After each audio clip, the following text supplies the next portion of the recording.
Assalamualaikum students, welcome to online class for grade 4 subject English A. Today's lecture number is 8, unit number 11 kites.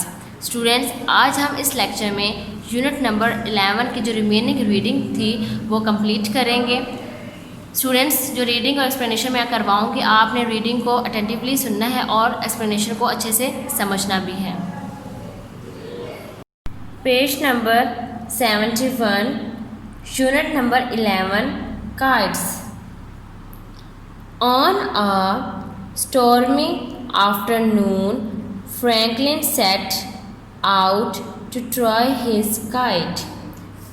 एक तूफ़ानी दोपहर में Franklin ने अपनी पतंग का तजर्बा करने का फ़ैसला किया। A brisk breeze was blowing. हल्की हवा चल रही थी। Franklin's kite rose quickly into the dark clouds.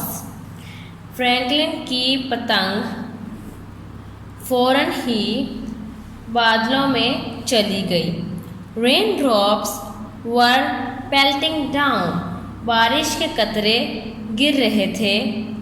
He needed to keep the silk ribbon dry because once wet it would conduct electricity. Franklin को रिबन को भी सूखा रखना था, यानी कि जो उसका सिल्क का रिबन था उसको भी सूखा रखना था कि अगर एक बार रिबन गीला हो गया तो उससे बिजली पकड़ सकती है। Franklin reached out and taped the key with his finger. Franklin ने लगी जो उसके साथ की लगी थी उसको दबाया तो उसमें से चिंगारियाँ निकली। स्पार्क्स फ्लू, चिंगारियाँ निकली। इट वॉज इलेक्ट्रिसिटी, जो बिजली की थी। Benjamin Franklin was very lucky on that day. Benjamin Franklin उस दिन बहुत खुश था। Not because he proved his theory, इसलिए नहीं कि उसका तजर्बा कामयाब हुआ, but because he did not get killed, बल्कि इसलिए कि उसे बिजली ने नहीं पकड़ा। दोस्त who fly kites must remember this. पतंग उड़ाने वालों को ये बात याद रखनी चाहिए। रिमेंबर का मतलब पता है याद रखनी चाहिए। No kites on a stormy day. ये तूफ़ानी दिनों में कोई पतंगबाजी नहीं। Metal should never be used to make a kite. कोई भी धात पतंग के लिए इस्तेमाल नहीं करनी चाहिए। मेटल कहते हैं धात को, यानी कि कोई भी धात पतंग बनाने के लिए इस्तेमाल नहीं करनी चाहिए।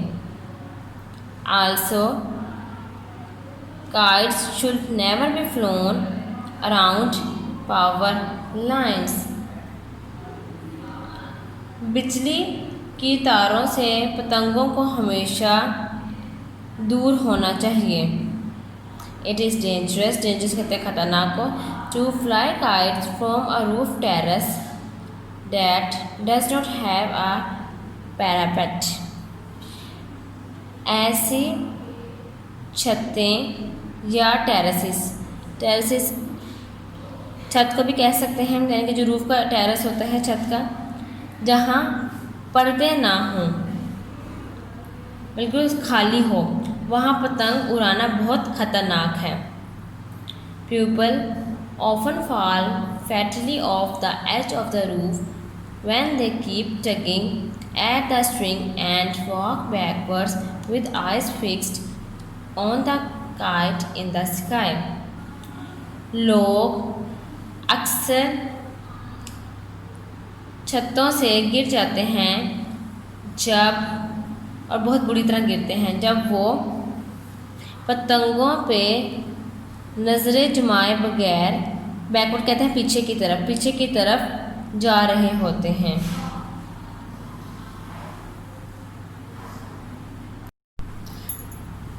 Today kites are used mostly for fun. आजकल पतंगे अमूमन तफरीह के लिए इस्तेमाल होती हैं। Families go to open spaces like parks और beaches to fly kites. Families park या बीचेस पे जाकर पतंगे उड़ाती हैं, यानी कि जहाँ पे ओपन स्पेस हो, खुला जहाँ पे जगह हो, वहाँ जाके, जैसे कि पार्क हो गए, बीचेस हो गए, वहाँ जाके पतंगे उड़ाती हैं। Sometimes there are kite flying contest. अक्सर पतंगबाजी के मुकाबले भी होते हैं। Experienced flyers can launch their kites up in the sky in a few moments। तजर्बाकार लोग, यानी कि जिनको उड़ाने का बहुत तजर्बा हो, थोड़ी ही देर में अपनी पतंगें आसमानों में उड़ा देते हैं। Novices need others to help them। नए लोगों को सब्र और किसी की एंड सम पेशेंस, पेशेंस कहते हैं सब्र को, हेल्प कहते हैं मदद को। नए लोगों को सब्र और किसी की मदद की ज़रूरत पड़ती है। नीड कहते हैं ज़रूरत को, ज़रूरत के मदद की ज़रूरत पड़ती है।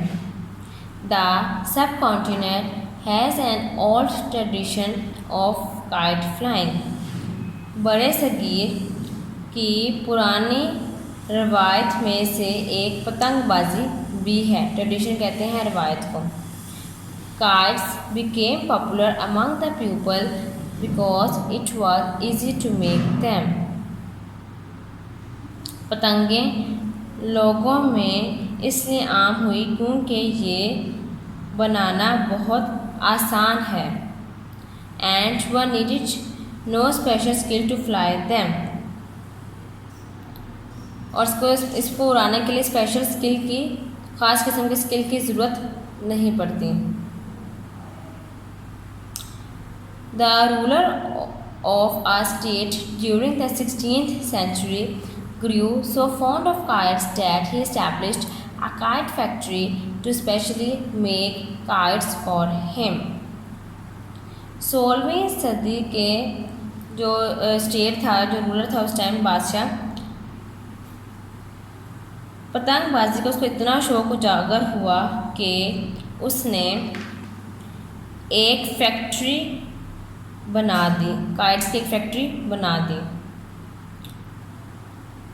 जिसमें उसके लिए पतंगें बनती थीं। बसंत विच फॉल्स इन मार्च। बसंत जो कि मार्च के महीने में आती है, is the great kite festival. पतंगबाजी का बहुत उम्दा फेस्टिवल है। On Basant day in cities like Lahore and Karachi the sky looks dazzling with the spectacular site of a million kites flying simultaneously. Spectacular कहते हैं शानदार, शानदार। सिमल्टेनियसली कहते हैं कि एक ही वक्त में। बसंत के दिन लाहौर और कराची में आसमान यके बाद दीगरे खूबसूरत पतंगों से भरा होता है, यानी कि एक ही वक्त में खूबसूरत पतंगों से, यानी शानदार पतंगों से भरा हुआ होता है। China and Japan have their own equally amazing kite festival. चीन और जापान के अपने बराबर हैरत अंगेज़ पतंग के त्यौहार होते हैं। Now page number 72। Kites can be large and elaborate और स्मॉल एंड सिंपल। पतंगें लंबी और वाजिया या छोटी और सादा हो सकती हैं। Many kites are very cheap बहुत सी पतंगें बहुत सस्ती हैं। You can make a kite of your own. आप अपनी पतंग खुद भी बना सकते हैं। उनका मतलब होता है खुद भी बना सकते हैं। Using just sticks, paper, tape and a reel of string. एक कागज़, स्टिक यानी कि जो पतली हल्की सी जो लकड़ी होती है वो, पेपर, टेप और डोर की मदद से यानी इसको यूज़ करते हुए आप अपनी काइट खुद भी बना सकते हैं। The next time you are looking for something fun to do, go fly a kite. अगली दफ़ा अगर किसी तफरीह का इरादा हो तो जाकर पतंग उड़ा लो। स्टूडेंट्स, यहाँ पर इस यूनिट नंबर 11 की रीडिंग कंप्लीट हो गई है। आपने इस यूनिट नंबर 11 की रीडिंग करनी है और एक्सप्लेनेशन को अच्छे से समझना भी है।